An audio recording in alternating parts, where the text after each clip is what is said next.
Welcome back to Real Estate with Mariah and Spenc. Today we are going to respond to a comment that we received on a video and just have a conversation about it and kind of share our perspective as real estate agents and what we think about this.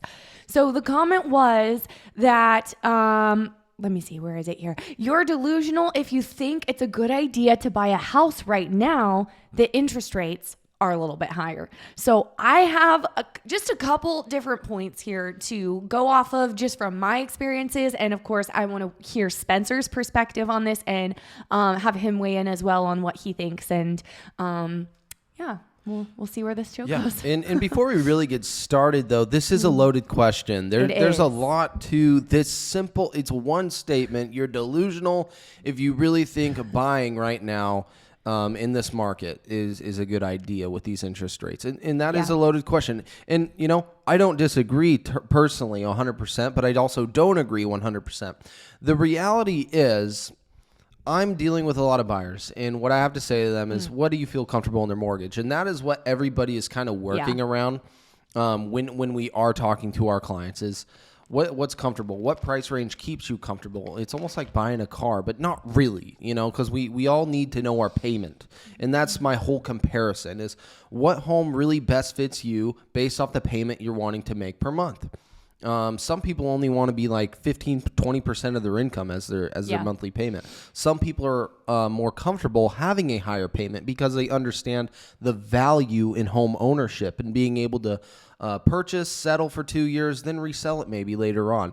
And they understand that rather than that rent money, it's going to somebody else. Well, in this case, they're paying themselves. So when they do decide to sell it, it goes towards the equity when they do want to sell this property. Right. So that's what I mean. There's pros, there's cons. What is it to you? It's really a personal opinion and a personal choice. Yeah. It's so personal and it's such a situational thing. I will say I made a post yesterday on my Instagram. I just kind of had some thoughts and I shared them about kind of like a market update in a way, but also just like my perspective on like everything and what's going on. And one of the things I talked about was how a year ago from now, people were saying, you're crazy if you buy in this market. And now, because it was so competitive and interest rates were at a historic low. Like we've never seen them as low as they were last year, like in all of history. And that's what kind of made it like, I think this is doable. And now a year later, other people are saying, you're obviously like this guy said, you're delusional if you think it's a good idea to buy right now. And for a different reason, but if interest rates were low again, you would have the competitive, like, you know what I'm saying? Like you're never going to have that perfect market where there's historic low interest rates and no competition. It doesn't exist. And I was listening to a guy was talking about his situation earlier this morning, how him and his family are wanting to buy a house right now. And their reasoning is because the way they're looking at it is like, well, yeah, interest rates have gone up, but it's what we need for our family. We have a growing family and we just simply need more space. We don't have a yard right now. We need a yard. And you're going to pay to live somewhere anyway. And in their situation, they're looking at it like, say home prices do drop in 5 years, 10 years, 3 years, whatever, you know, they're going to go back up eventually. But say they do, like it isn't a big deal because they're buying a place to just live in and for how, you know, raise their family, and their youngest kid's like 4, so they can be there a long time. They don't care about that. And his biggest point that he was saying was when you're buying a home to live in, you don't need to be looking at like and focusing on like, is this a good deal? Because you're buying somewhere to live. You're not buying it. You're not an investor. You know what I mean? Like right, that's especially if you're looking to stay there. If this is your living and you're an investor and you need numbers to make sense, then yes, that's a different story. But for you, you need your monthly payment to make sense and just like own the real estate. You're going to win in the end. So that was own the real estate and you're going to win in the end. That's like, a good quote though. And that's a good outlook of how people are thinking. That's a real story. That's how it's a real real purchaser is thinking about buying his home in today's market. Now, and is he a first-time home buyer? No, he's a realtor and has owned a home, but it's just like a smaller home. So it's not, And so when in my line right now, when I am dealing with clients that are first-time home buyers, it's kind of that routine thing. And a lot of them are renting. They're sick of it. But it comes to the fact that they have growing families. They have 2 kids right now. A baby's on the way.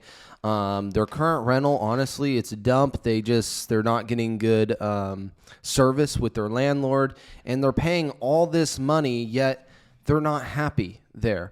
And then a lot of the times you don't even have yard space. You don't have enough space for your growing family. And so there is a sense of urgency, I feel like, for individuals our age, but also those growing families that are in their 30s and early 40s that, maybe they've bought in a home and they just want to do an upgrade, or maybe they haven't ever bought in a home and they're sick of their current rental and they want to do an upgrade. In the end, it's about being more comfortable, and I can always revert back to that mortgage rate that you are comfortable paying. And one thing that's surprising, but also one of those market predictions I think we are going to be coming up with in the next future shows as we head into November, December, early January of next year, because that's right around the corner. For us realtors, I mean, if we have closings right now in October, sometimes they're not closing until December. So we're working with yesterday's interest rates, and yesterday's interest rates are at about 6.85. I have one client, he's still in the 5s. I have no idea how he got that rate. It wasn't bought down. I said, good for you. Keep on going with it. And it's on an FHA loan. But that's the lowest rate I've seen in quite some time at a 5.5%. But there are loan programs, because keep in mind, people are just really, really focused on their interest rate right now, which I don't blame them. And that's a headline news topic. It's one of those, our economy is going to go to SHIT. We don't know what we're going to do if these house prices don't fall. Well, my prediction, just like last year, was, guys, hold on. I think this is our new normal. I think we're not going to be in that cut in half prices. Those $400,000 or $500,000 homes are going to be $200,000, $250,000 homes, because it's a foreclosed on home. Guess what? Our bank systems have gotten very smart, and they've gotten very savvy when it comes to foreclosure processes. So homes have to appraise still. You can't just throw them $100,000 and say, eat it. How much do you owe? Okay. They're not happy to just take their thousands and run anymore. Banks have been more and more greedy over time. They've gone through that experience in our last recession, our last real home recession. And they've really buckled down. They've buckled down, but they've created their systems in place. And they've almost acted as if they are realtors. They are licensed professionals in some ways. And they do partner with licensed professionals that give them that type of advice and work. But the moral of the story is there are opportunities and ways to get your interest rate down. And that's true. What's really cool is that people are understanding that. Banks are understanding that. Lenders are understanding, what are we going to do when people can't afford this 7-8% interest? What can we do to make it affordable? How? Because we'll notice when homes aren't selling, homes are sitting longer, homes are overpriced, and we're seeing $20,000, $40,000 price reductions because that market's kind of gone right now. That is happening from time to time. But I'm putting that more on the listing agent's responsibility, why that's happening, because they're puffing up the listing. They're doing what the seller wants. They're not actually acting as the professional. There's so many licensed agents out there right now that are honestly hungry and thirsty that maybe haven't made a sale in 3-4 months or 2 months, whatever. Everybody has expenses. And so if they rack another listing, cool. They're bagging on that selling without it actually selling because they're used to a market where, you take a listing, odds are it's going to sell kind of no matter what. That's not reality anymore when you are dealing with sellers. And so there's that educational process that we have to be doing very, very strategically, but honestly with our sellers in pricing homes, pricing them accurately, because when we do see $20,000, $30,000, $40,000 price reductions and then it's sitting on market for 60, 90 days, that's really not good analytically because that changes the charts and that changes our perspective and our outlook when we're pricing your guys' home out there. But back to my main point though is interest rates. How are they becoming a 7 to a 6? Well, there's really cool programs. There's buy down programs. It's almost like a seller paying closing costs, basically. So imagine you enter a deal as a buyer, okay? You have this interest rate, but the only way you're going to purchase this is if your rate is bought down. Well, we can actually ask the seller for concessions for that buy down rate, whatever that rate is at cost. And rather than a seller paying closing costs, which a lot of them are, buyers are actually asking sellers for the buy down. And that's a really good opportunity and option. And if you really haven't thought about that, really realize that it's a reality. And there's multiple sales happening right now where sellers are buying down buyers' rates rather than paying for an inspection or inspection costs or closing costs. They're just simply buying down that rate for you so you can afford that mortgage to live there. And that's a pretty good opportunity, I believe. There hasn't been too many markets where that's been available and even a program to happen. So right. I think that's a good opportunity. If you're just solely focused on interest rates, there's no guarantees that can happen. It's all dependent on getting you under contract with who and so and what house. Right. Everything is different when we go into a contract, but that's an option for you guys if you really haven't thought about that. Right. That's true. And everyone knows you can't always refinance too. And that we'll talk about refinancing. Have any of your clients been talking about, well, I'm going to buy right now, and then here in a year and a half, 2 years, we're just going to hold on, and then we'll refinance then? What do you have to say about those clients? I haven't heard a whole lot of that myself personally. I haven't been hearing I have. that. Okay. I have. I'm working with one right now. They're actually out in Gladstone. We got a beautiful home under contract for them. It's actually going to close here in about 7 days. And it was a contingency sale. So we got them under contract with the contingency. In order to purchase, they need to sell their property. Well, we got a cash buyer, full cash buyer, and we're closing one day and then closing the next day on their purchasing property. So that's a really cool opportunity. And those things are happening, just like these buy downs I talked about. Absolutely. And their plan, though, is their interest rate is not really where they expected or want it to be currently, but they are also buying using an FHA loan. So they can refinance using a conventional and then maybe even do a takeout refi. Who knows if home equity increases over time. We don't know what 2024 really looks like until we get there. Right. Because there's so much dramatic change happening around us. We're just trying to keep up with what's honestly in front of us. And the only way to really do that as brokers is that experience, our real life experience with current clients, Definitely. Okay, so the next thing I wanted to just kind of touch on was I made a comment in a video talking about how, okay, so basically what I was saying, I think this kind of got taken the wrong way. Are you getting in trouble with your videos? So I'm going to go through.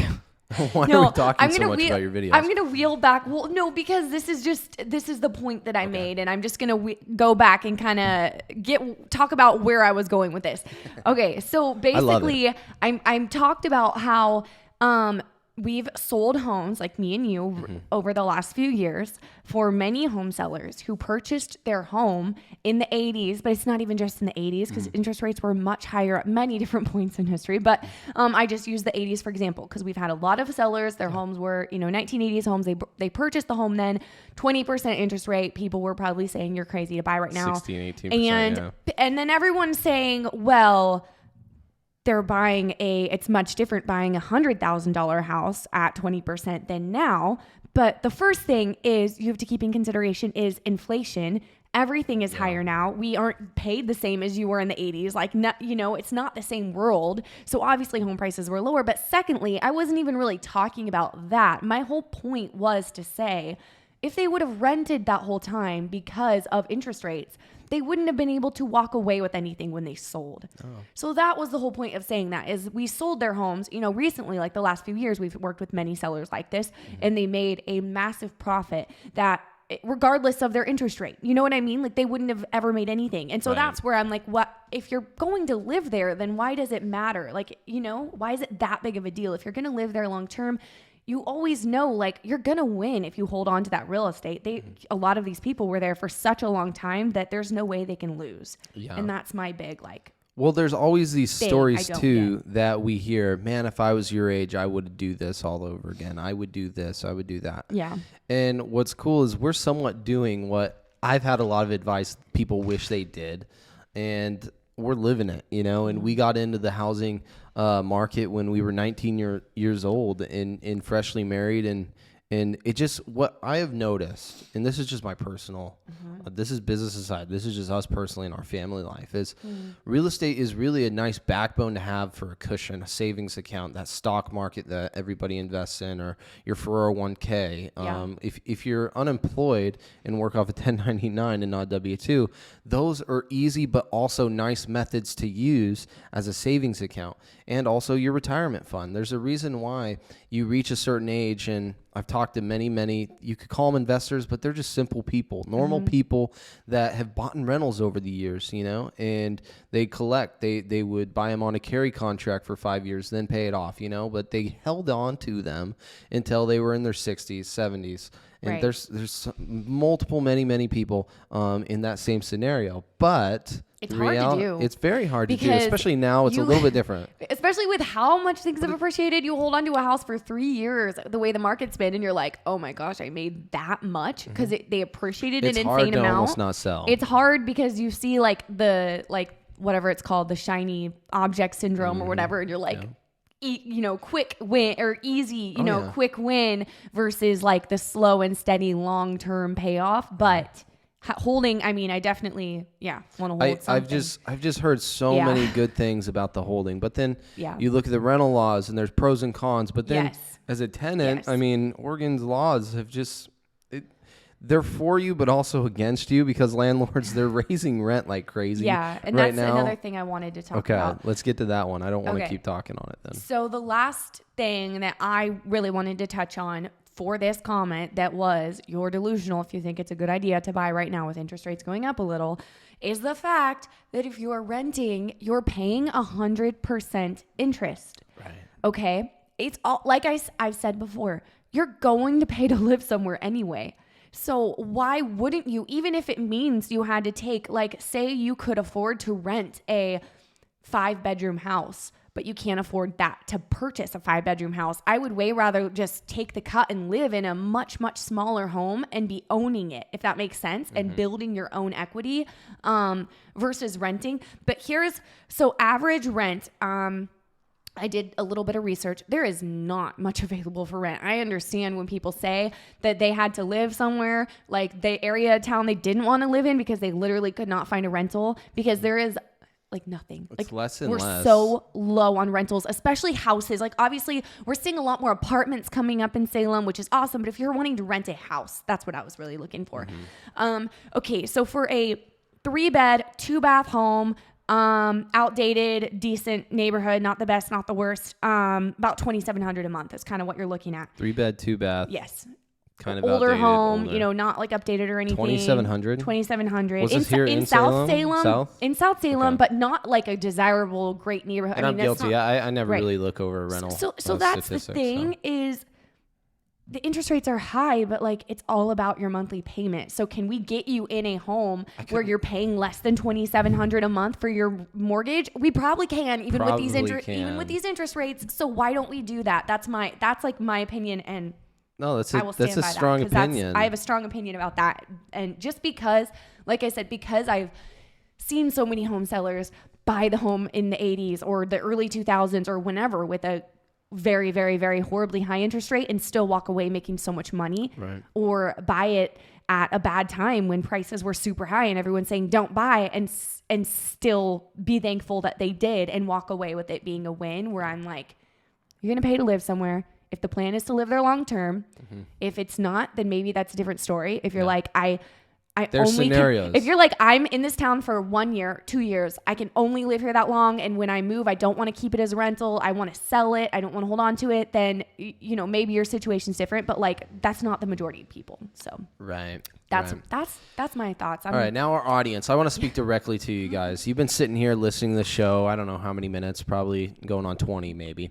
And maybe more. I lose track of time. We lose track of time. But But you guys as the audience, I want to know kind of how you feel about these rates. Obviously, you're going to say they're high. Everybody's kind of unhappy. I'm unhappy with how the feds have just raised these rates. We don't know when it's going to stop, believe it or not. I have a suspicion it's going to keep going up until mid next year. I'd say in March, we're going to see some type of changes in the interest rates. But that doesn't mean you're out of the ball. You're out of the game. And so if you want to have a cup of coffee, something like that, I would love to meet up with you guys and interact and really talk and digest maybe why home ownership could be valuable for you guys. I love doing that, and I love meeting up with coffee. Just it could be 30 minutes, it could be an hour. Who knows what you're comfortable with? But we are local, and we want to bring a local perspective to you guys. That's why we do this channel. That's why we have that passion, and it's not just to make another sale. It's really to be part of the community. I coach at Cascade High School. I just love being part of community and family, and honestly, real estate is a very, very, very good way to have relationship through transactions too. So when transaction happens, these relationships last and they keep going. So if you've had bad experiences in the past with just sales or a salesman or somebody only wanting greed, that's simply not us. It's not how we've structured our team, and that is not how we want to do business. And we really have put in the plans in place for you to battle for you as a purchaser, because we've been through the trenches. I can tell you that much over the last, 3 years. It has been a trench fight. Every buyer we've gotten under contract, and it feels so good when we do get them under contract. When we were competing against 8, 12 different offers. Yeah. It was unbelievable. It was nuts. So there are ways, there's techniques, but there's also that relationship factor. So please, leave a comment, leave your opinion, but also if you really do want to meet up and reach out, you know where to find us. It's down below in the comment section. Yes. If you or someone you know is thinking about buying or selling anywhere, Salem, but anywhere in the surrounding areas as well, we'd love to work with you. And we come on here every week and we talk about real estate. So be sure to leave any comments or questions that you have in the comments, and subscribe and hit the notification bell so you don't miss anything. And we'll see you guys next week.